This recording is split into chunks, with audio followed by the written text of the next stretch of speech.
Happy Monday. This is the day that the Lord has made, and I choose to rejoice and I choose to be glad in it. God has been so good to us. We were allowed to make it through the rigors of yesterday and last week, and we arrived here at a brand new morning with brand new mercy intact. Isn't God good?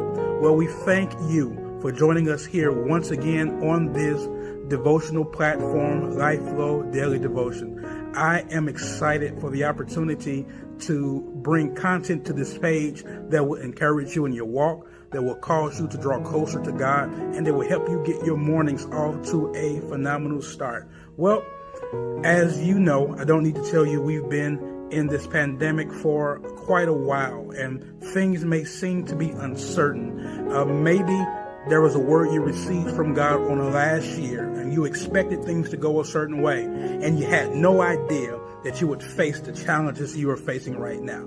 Well, I want to encourage you this Monday morning to adjust your perspective.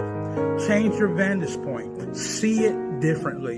In the book of Numbers, chapter 13, we arrived at an event that was life-changing for the course of the nation of Israel. God had delivered them from Egypt. They had survived the Red Sea.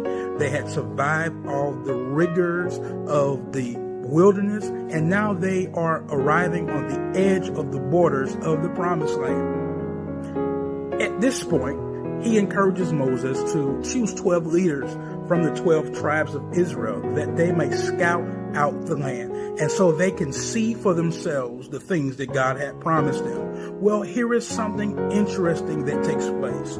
After they scouted the land and brought back some of its produce, they said the land is indeed plenteous and bountiful, just as you said it would be, but there are giants there.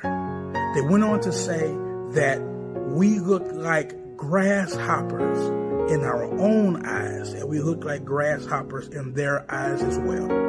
They could not see the blessing, the promised blessing, because they were too busy focusing on the obstacle.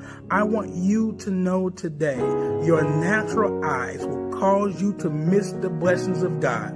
Don't allow your eyes to make you forfeit the things that God has promised you in your hearing. God said it would be exactly what it was, and by God, you're going to receive it. You're going to obtain it. Just don't faint. I'm reminded of the scripture that says, let us not be weary in well-doing, for in due season you will reap if you faint not. You just have to see it differently.